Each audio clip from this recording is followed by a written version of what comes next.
Ito naman po, binibenta naman yung ano yan, bundok na yan. 500 per square meter po yan, 10 hectare yan. Ang titulo yan na kay Ricky. Yung kasama ko dito, titulo ng lupa. Pero yan po ay 10 hectare. Hanggang doon yan sa bundok na yun sa taas. Yun. Ay. Ayan. Yan po. Binebenta yan ng 500 pesos per square meter. Napakaganda po itong gawing zipline. Zipline.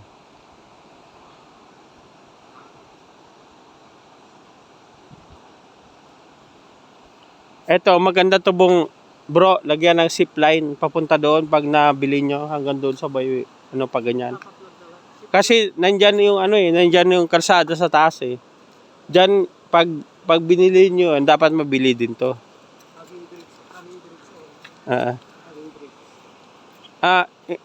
Hindi maglalagay ka ng sariling tulay mo hindi, may ano naman yan bro, yung kalsada doon, may kalsada yan dyan sa tuktok. Ang gagawin mo na lang, may kalsada yan.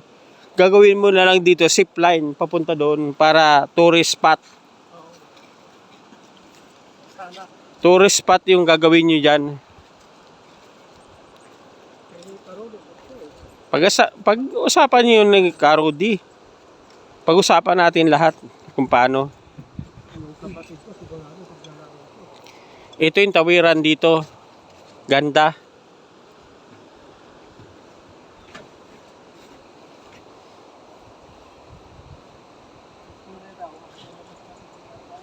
Maraming isda dyan bro. Namiminwit sila. Tingnan mo. Namiminwit lang yan sila. Maraming isda yan. Kasi ngayon mga gutom ang isda. Katatapos ng baha, maraming mahuhuli.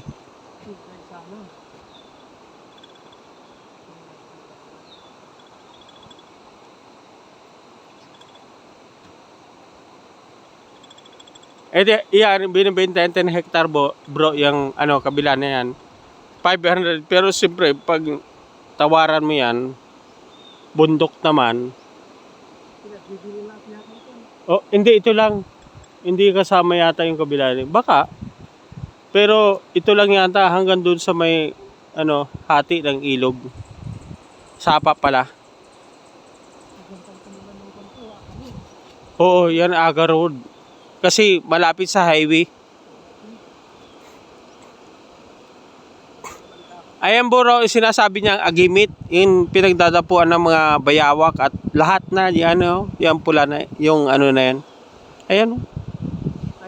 Yan, lumipad na ibon na yan. Pati itong na to, agimit din to bro, itong puno na to. Ito. Yan Yan. Yan nakakanlong dyan.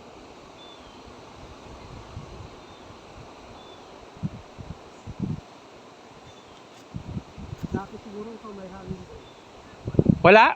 Ginawa lang talagang ganito to bro. Wala pa tong hanging bridge. Para makarga ang mga motor, naglagay sila ng ganito.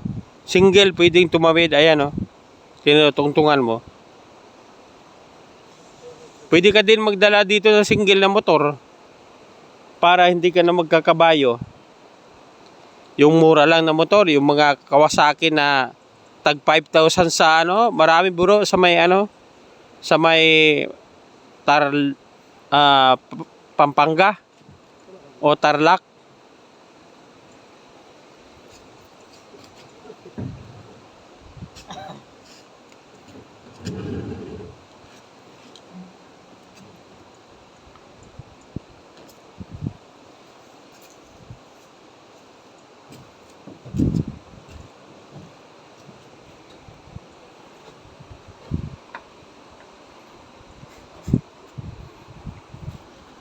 Ang ganda dito. Yan bro, yung kabuuhan na yan ng 24 hectare. Papuntahin doon. Mula dyan sa may na yan, yung nakalilis ng bundok na yan. Ito yata ang kabila, iba na. Ito nakalilis na bundok papunta doon. May mapa naman yan Yung bundok na yun. Oo, kasama yan. 24 hectare yan Kasama yung bundok na yan. Pati yung doon sa taas na yun na may may nyug na isa. Kasama yan. Yan ang kabuuhan na yan. Ano nga yan, pa ganyan, paikot. Kung mabili nyo lahat yun nandun, yung buo, yung katatig ni Ninong tapos yung tinulugan natin, mas maganda kasi masasakop nyo na yung buong pa ganyan. Oo.